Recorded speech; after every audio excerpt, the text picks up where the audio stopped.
तो सबसे पहले जानते हैं कि ऑप्शंस ट्रेडिंग क्या होती है। तो देखो, जो नॉर्मल ट्रेडिंग होती है उसमें हम शेयर्स बाय करते हैं। फॉर एग्जांपल, आप रिलायंस का शेयर बाय करेंगे, जैसे ही उसकी प्राइस बढ़ेगी आप उसको सेल कर देंगे। लेकिन जो ऑप्शंस ट्रेडिंग होती है इसमें हम शेयर को बाय नहीं करते हैं, इसमें हम कॉन्ट्रैक्ट बाय करते हैं।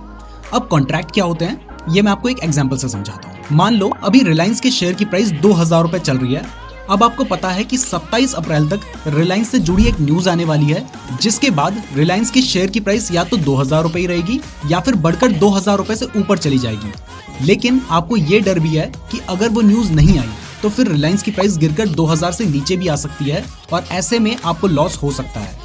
तो आप मेरे पास आते हैं और मुझे कहते हैं कि मैं आपसे रिलायंस का एक शेयर खरीदना चाहता हूँ, बट अभी मेरे पास पैसे नहीं है, तो क्या आप 27 अप्रैल को मुझे ये शेयर 2000 रुपए में देंगे?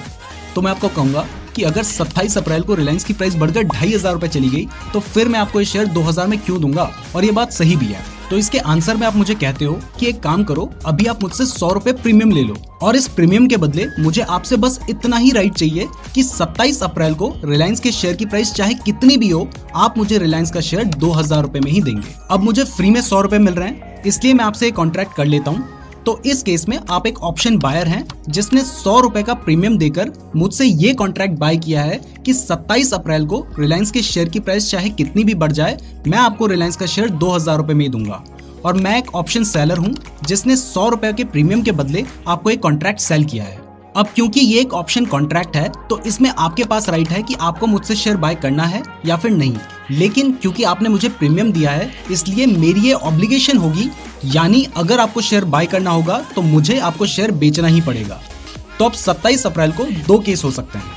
फर्स्ट केस में मान लो जैसा आपने सोचा था वैसा ही हुआ और 27 अप्रैल के दिन शेयर की प्राइस 2000 रुपए से बढ़कर 2500 रुपए हो जाती है।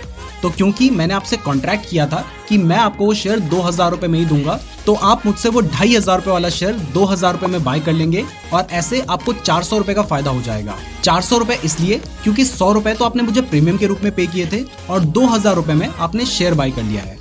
और सेम इसी केस में मान लो उस दिन शेयर की प्राइस बढ़कर 3000 हो जाती है तो आपको 900 रुपए का प्रॉफिट हो जाएगा। 4000 बढ़ जाती है तो आपको 1900 रुपए का फायदा होगा। मतलब जितनी ज्यादा प्राइस बढ़ेगी आपको उतना ज्यादा फायदा होगा। तो यहाँ पर आपको कितना फायदा होगा इसकी कोई लिमिट नहीं है, क्योंकि शेयर की प्राइस कितनी भी बढ़ सकती है। लेकिन अगर मान लो जैसा आपने सोचा था वैसा नहीं हुआ और शेयर की प्राइस घटकर 1500 रुपए हो जाती है, तो इस केस में आपको क्या लगता है आपको कितना लॉस होगा? 600 रुपए का?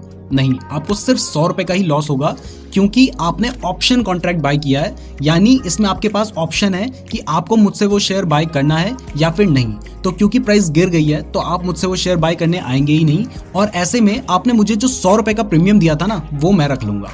और सेम इसी केस में अगर शेयर की प्राइस गिरकर 1000 रुपए हो जाती है तब भी क्योंकि आपके पास ऑप्शन है इसलिए आप उस शेयर को बाय करेंगे ही नहीं, और इस केस में भी आपको सिर्फ 100 रुपए का ही लॉस होगा। तो इसमें आपको प्रॉफिट कितना होगा इसकी कोई लिमिट नहीं है, क्योंकि शेयर की प्राइस कितनी भी बढ़ सकती है। लेकिन लॉस कितना हो सकता है इसकी लिमिट है। तो इसमें आपको सिर्फ उतना ही लॉस हो सकता है जितना आपने प्रीमियम पे किया है, जो कि हमारे एग्जाम्पल के हिसाब से 100 रुपए था।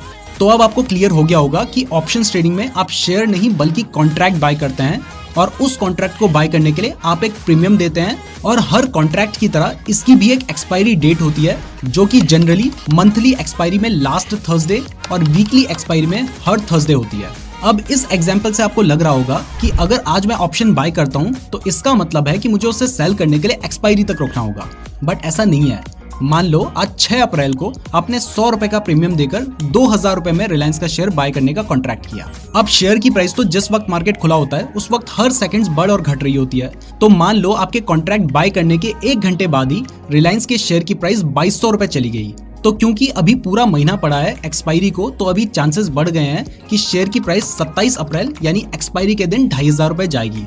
तो ऐसे में अगर आपका दोस्त राहुल आपके पास आता है और कहता है कि यार वो जो तूने 100 रुपए में ऑप्शन कॉन्ट्रैक्ट बाय किया है ना, वो ना तू मुझे 100 रुपए में बेच दे, तो आप उसे बोलोगे कि भाई मैं पागल थोड़ी हूँ, मैंने 100 रुपए में बाय किया है और अब तो प्राइस बढ़कर 2200 रुपए हो गई है। अगर प्राइस बढ़कर 2500 चली जाएगी, जिसके चांसेस बहुत ज्यादा बढ़ चुके हैं, तो फिर मुझे 400 रुपए का फायदा होगा, तो फिर मैं तुझे 100 रुपए में ही क्यों दूं।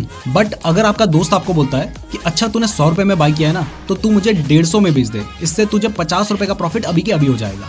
तो इस केस में हो सकता है कि जो ऑप्शन आपने 1 घंटे पहले 100 रुपए में खरीदा था, उसे आप 1 घंटे बाद ही 150 में किसी और को बेच दें। यानी आपको अपना वो ऑप्शन कॉन्ट्रैक्ट एग्जिट करने के लिए एक्सपायरी तक रुकने की जरूरत नहीं है। आप बाय करने के कुछ सेकंड्स बाद ही उसे सेल कर सकते हैं।